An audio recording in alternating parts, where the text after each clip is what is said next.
Hello, podcast listeners. We know podcasts are a great way to catch up on a program that you may have missed on KSJE, and it's provided as a free service of this radio station.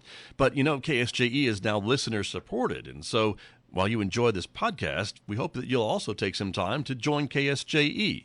Become a member today. It's quite easy to do. Just go to our website at ksje.com/support and pick the level of support that best matches your budget. Thanks again for listening. Here's your podcast.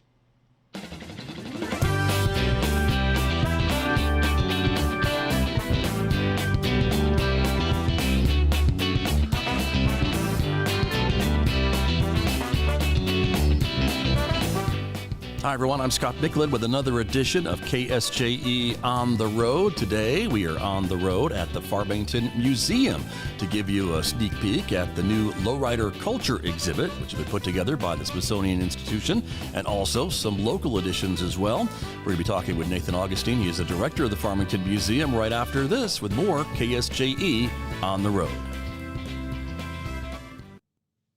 KSJE On the Road is supported by Four Corners Economic Development, supporting and building economically vibrant businesses and communities in the Four Corners region through effective partnerships.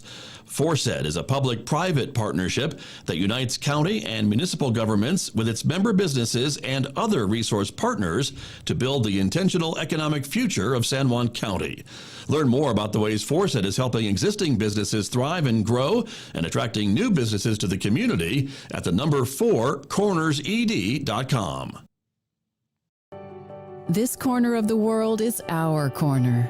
The caregivers of San Juan Regional Medical Center are working together in a shared mission and vision to deliver world-class care, making life better for the communities we're privileged to serve. Life is our sacred trust. Better is our mission. Here is our home. San Juan Regional Medical Center. To life better here. Visit lifebetterhere.com to learn more.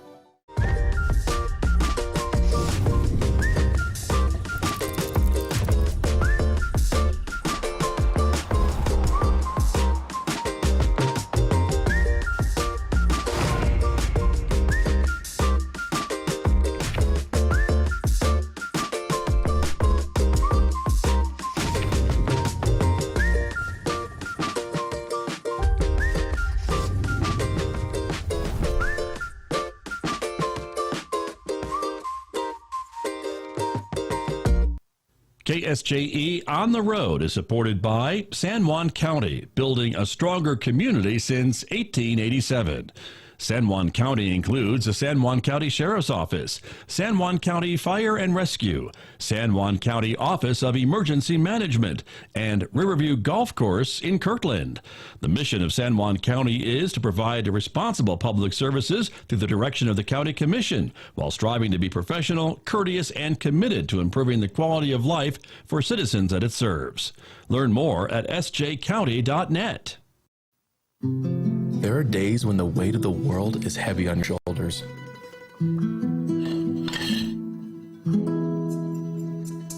But there is something you should know. You are never alone. There are beautiful people in this world who will walk with you when you feel off course, guide you when you need it most. They are there for you, and they're closer than you think. At San Juan County Partnership, our mission is a thriving and healthy community. We strive to achieve this through educating our youth about eating healthy, moving every day, and the harmful effects of alcohol, tobacco, and other drugs. We educate adults about access to health care, the dangers of polysubstance use, and drinking and driving. We work hard to keep families housed and to help those without permanent shelter have a place to call home. We are here for you. We are San Juan County Partnership.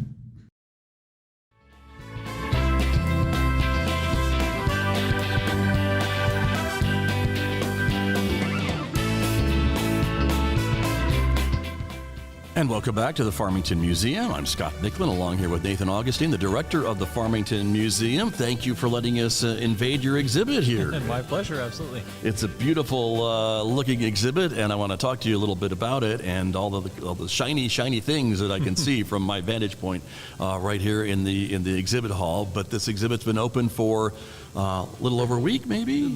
Let's see. Yeah, almost 2 weeks. More or less, okay. Yeah. And visitations so far so good? Pretty good. Yeah, right? Pretty good so far. Good.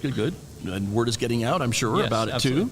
And as I mentioned earlier, this is mostly a Smithsonian Institute exhibit, but you have added some other local parts as well, right? That's correct. Yeah, so the Smithsonian has a traveling exhibit that they've organized.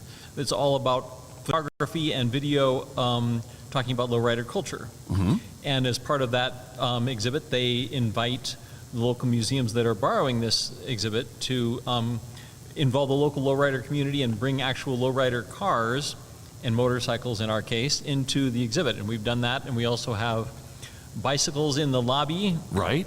And art on the walls of the lobby as well. Nice. And so every time, if someone may have seen this traveling somewhere else, it would be a little bit different than it is here in Farmington, New Mexico. Yes, that's right. Yep.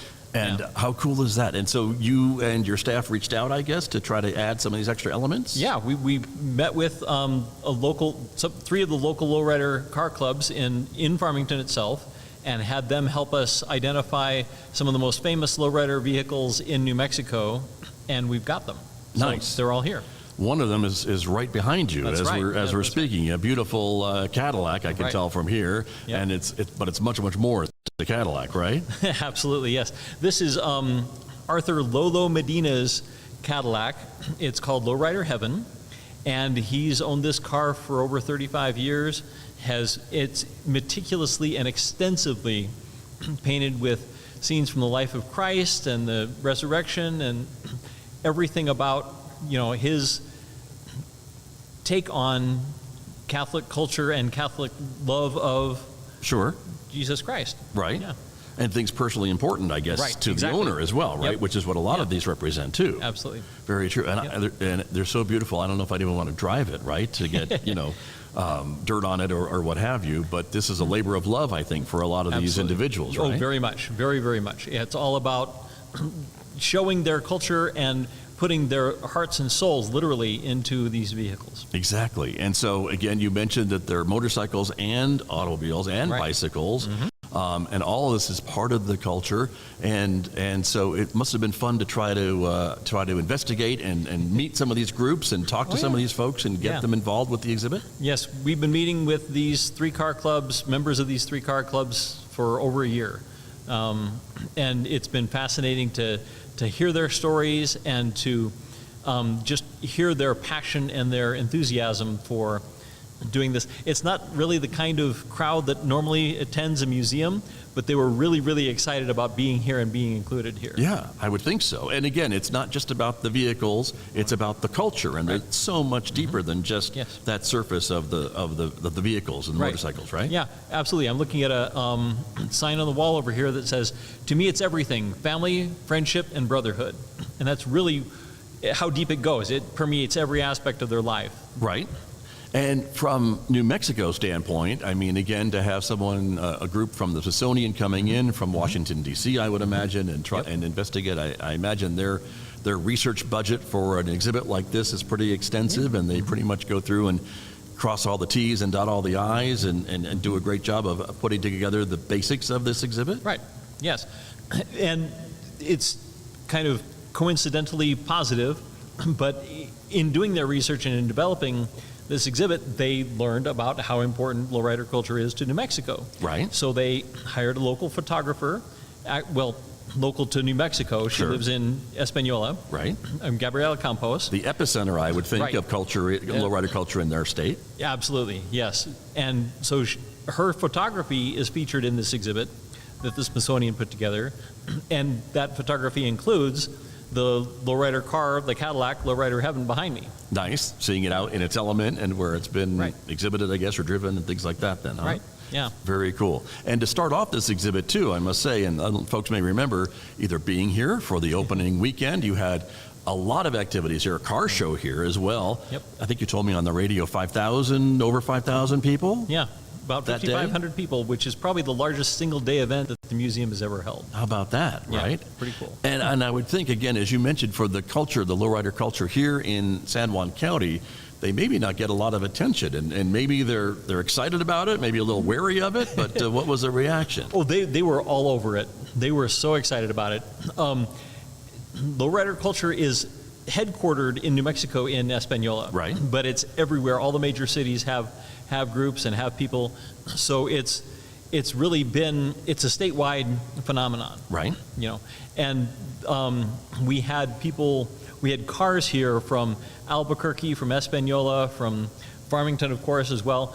Everything in the exhibit, all the stuff that we've added is local. It's all within the state of New Mexico. Sure, perfect. But these folks were driving hundreds and hundreds of miles to be a part of this opening, to be a Yes. part of this event that you created to launch this exhibit, which is wonderful to see. And I guess that's another question I have for you, Nathan Augustine, is the importance of local museums like the Farmington Museum to tell these stories, to share these stories with the larger community. Yes, it's very important.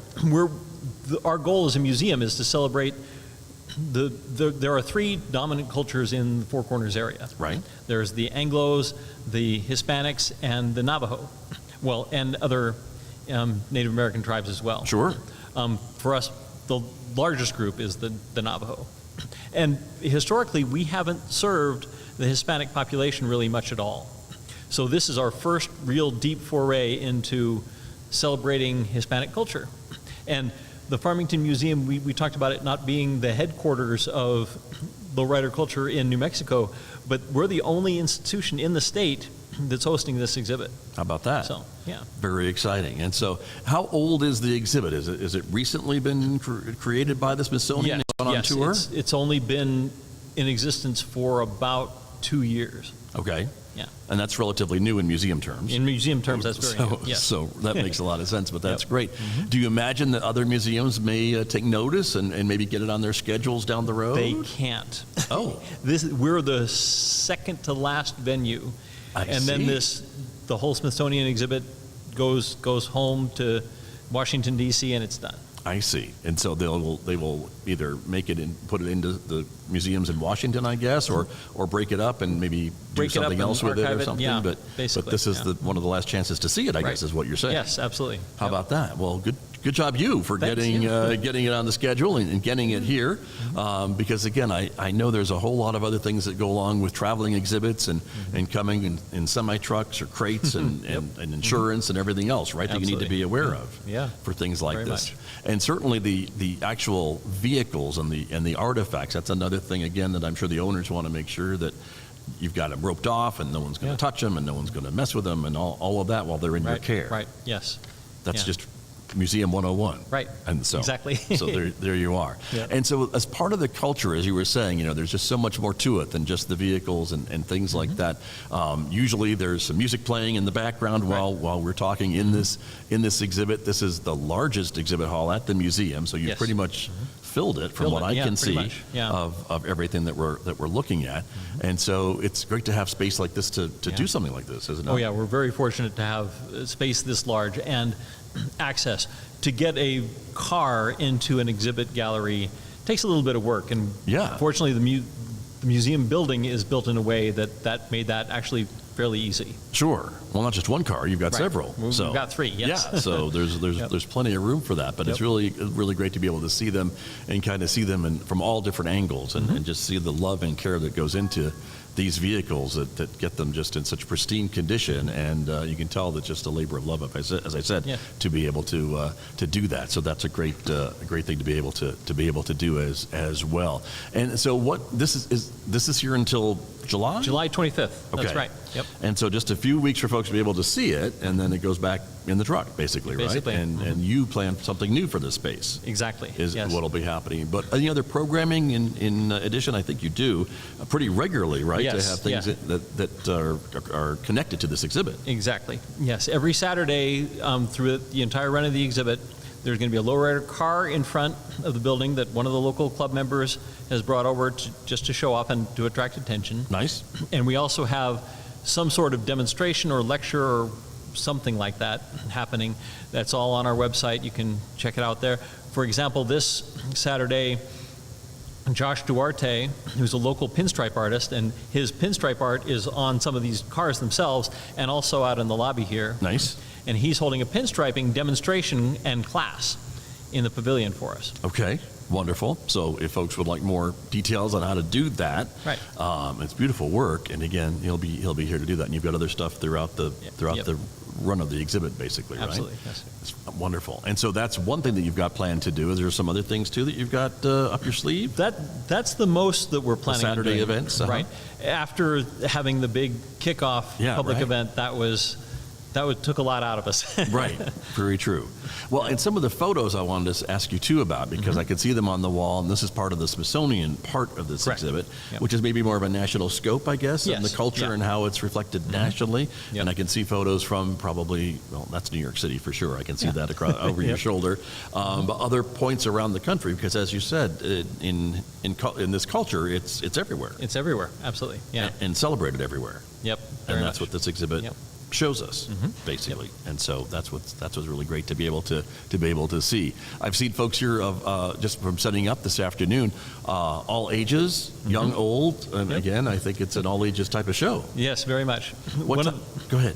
One of the funnest things that happened during the opening event, it was crowded, it was full of people.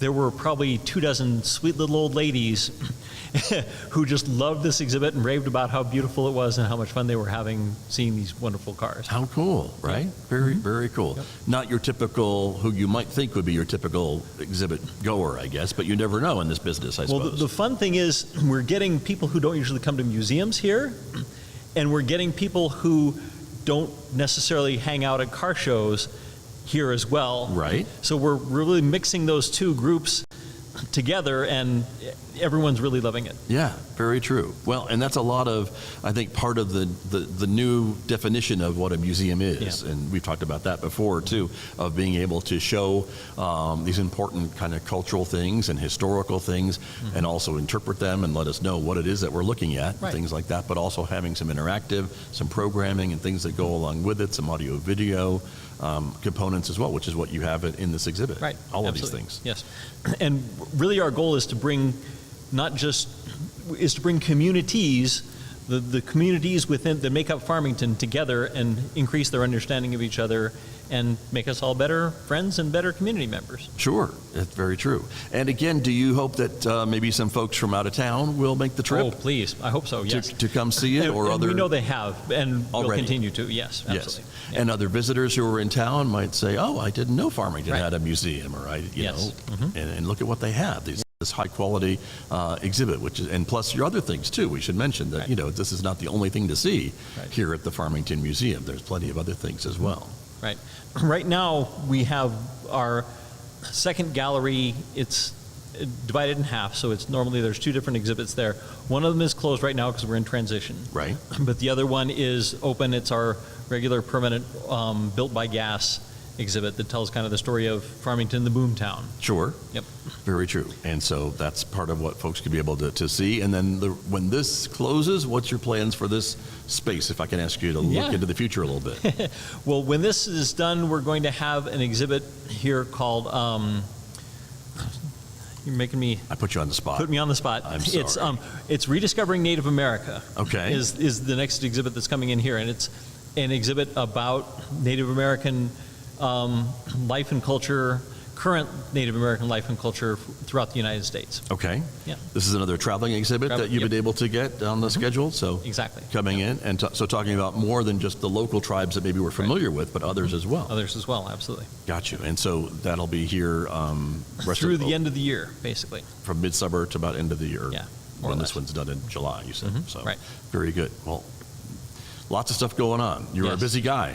Yes, indeed. And I know you're working on another exhibit too, which we've talked about on the radio as well. So there's lots to talk about and lots to see, but really exciting to see this exhibit, which is why I wanted to come down and see it in person and be here for an on-the-road program to kind of be surrounded by these great vehicles and all these photographs and the wonderful kind of interpretation and just different information about the lowrider culture, which is what this exhibit is all about and what it's called. Absolutely. Yeah, absolutely. Very good. And we're hoping not to have this be the last time we do a lowrider exhibit. Right. It's such an important part of New Mexico that we really need to do this more often. And so hopefully in about 18 months for Hispanic Heritage Month in 2027, we're thinking of having another, and it's all very tentative. Sure. Still working it out, but we're thinking of having another lowrider exhibit. Okay. And this would be something that you might design yourself? That we would design ourselves. With more local input, I guess, and Absolutely. maybe more local opportunities for folks to show off some of their things if they want to? Yep. Got you. So I guess that's a stay tuned kind of message, huh? Yes. For folks to be able to know maybe what could be coming. But that's a lot of work to design your own exhibit, as you were telling me too. So there's a lot of that going on. But really kind of a little bit more control, I guess, too, of what you can share and what you can't share. The biggest thing is that we'll be able to fill this space with all local stuff. And we have so many people who actually didn't get in time to participate in this one. We want to give them the chance in the future. Got you. So you know the interest is there. Right. Absolutely. And so that will make it a little bit easier, I guess, to put it together. Yep. So wonderful. Very good. Well, Nathan Augustine, I always appreciate your time. Thank you so much for sitting down with me in the middle of these wonderful vehicles and motorcycles and lowrider culture to talk about this latest exhibit here at the Farmington Museum. Thank you. Thanks very much. My guest, Nathan Augustine from the Farmington Museum, part of the Lowrider Culture exhibit, which is on display right now at the museum until towards the end of July. I'm Scott Michlin, and this is KSJE On the Road. Did you enjoy that podcast? We hope that you did. And if you did, share it with your friends. And if you really want to keep podcasts like this coming, please support KSJE. You can do it easily online at ksje.com.